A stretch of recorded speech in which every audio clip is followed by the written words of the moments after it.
Bakunzi twama dusanga ijambo ry'Imana mu kiganiro igihe c'impemburo ndabaramukije amahoro ya Kristo. Ijambo dusanga ari muri Zaburi ya 51, Zaburi igice ca 51 cose kuva ku murongo wa mbere gushika ku murongo wa 19. Turasoma umutwe w'amajambo uvuga ngo iyi Zaburi yahawe umukuru w'abaririmbyi. Ni Zaburi ya Dawidi yanditse hamwe uwavugishwa n'Imana Natani yaza kuri we Dawidi amaze gusambana na Batisheba. Ngirira ikigongwe Mana kubw'imbabazi zawe, kubw'isinzi ry'imbabazi zawe usibanganye ibicumuro vyanje. Unyuhagire gose ukugabitanya kwanje, unyoze icaha canje, kuko nzi ibicumuro vyanje, icaha canje cama imbere yanje na ntaryo. Ni wowe ubwawe nacumuyeko, nakoze ikibi mu nyonga zawe. Vyabaye bityo kugira ngo uboneke kugororotse niwavuga, kandi uboneke kuroranya niwaca urubanza. Raba nabumbanwe ukugabitanya, mu vyaha niho mama yamvyariye. Raba ugomba ukuri hirya mu mutima, mu bwigobeko bwawo uzomenyesha ubwenge. Unyezeshe Ezobu ndera, unyuhagire ndabaderere kurusha uko sheregi yera. Unyumvishe umunezero no guhimbagwa, kugira ngo amagufa wavunye anezerwe. Hisha inyonga zawe ivyaha vyanje, usibanganye ibigabitanyo vyanje vyose. Mana, undememwo umutima utunganye, unsubizemwo umutima uhamye.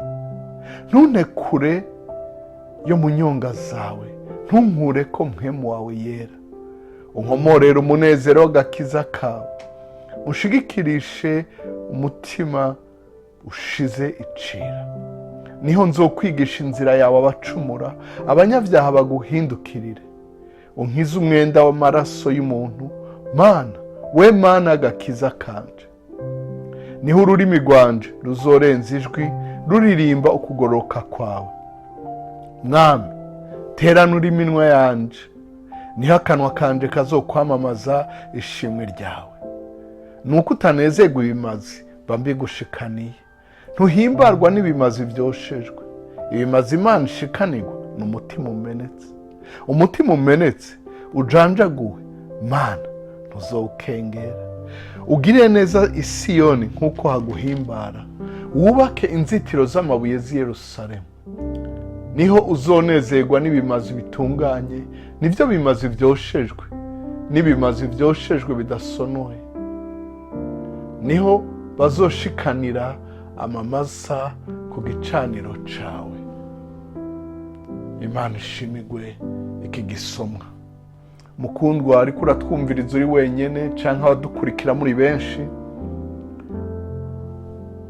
muri uku kwezi twahawe, ukwezi kw'imigisha ivuye mu kwihana no kureka ibibabaza uhoraho vyose, twagiye turayaga amajambo menshi ajanye no kwihana. Twabonye ahavuga ngo hahiriwe umuntu adaharugwa kw'icaha ciwe.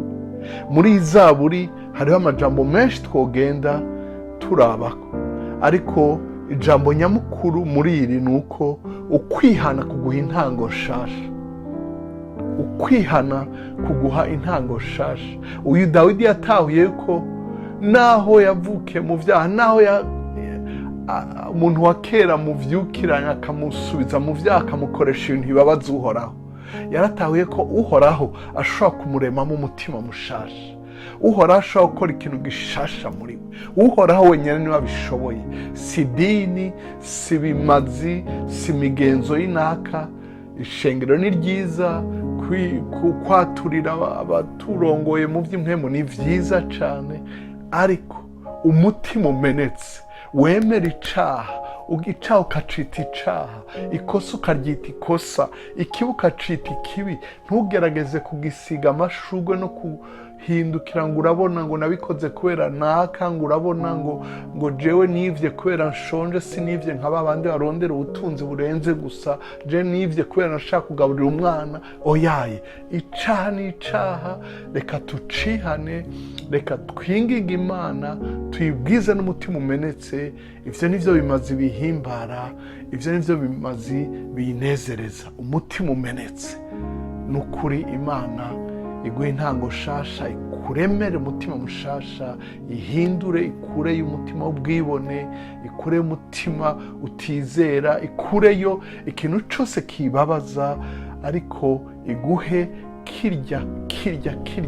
Imana igushoboze, mpwemu wayo agushoboze, ube umuntu mushasha, umuntu yuzuye n'Imana kandi yuzuye n'abayo, umuntu agendera mu nzira zo kugororoka kubw'izina ryayo. Urakoze kudutega yompi, urakoze gusangiza abandi ubutumwa bwiza, urakoze kandi no kwisuzuma ukamenya aho bitagenze neza, ufashijwe n'ijambo ry'Imana, kuko ijambo ry'Imana ni cirore, ufashijwe na mpwemu uhoraho. Unkundiye twosengera hamwe, usubiremo aya majambo uti: Uhoraho, ni wewe wandemye, ni wewe wandemye mu ishusho yawe, ndakwishikaniye, ndakwihaye, uhindure ubugingo bwanje, umparire icaha cose, ndihanye ibi byose nibutse n'ivyo ntibuka vyakubabaje. Uhanagura izina ryanje mu gitabo c'abanyavyaha, nandikwe mu gitabo c'abagororotsi. Ndagushimiye ko Yesu yapfiriye ivyaha vyanje kandi yazutse ku bwanje. Urakoze Uhoraho kumvise ugusenga kwanje.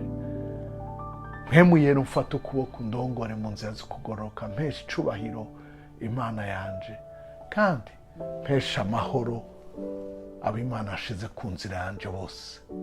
Urakoze Data kumvise ugusenga kwanje, urakoze ko umfasha kandi naje nshoboze gufasha abandi. Ndabisenze mu izina rya Yesu Kristo, umwami n'umukiza wanje. Amen.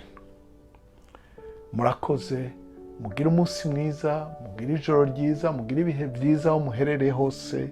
Mubandanye kutwandikira, mudushingira intahe z'ivyo Imana iriko irakora, kandi mugerageze kuja kuri YouTube ya Eglise Vivante, mwaregistre, mupartage, mulikinge kuri Instagram, kuri Facebook, Eglise Vivante Burundi, mutelecharge application Eglise Vivante, musangiza abandi ubutumwa bwiza hirya no hino.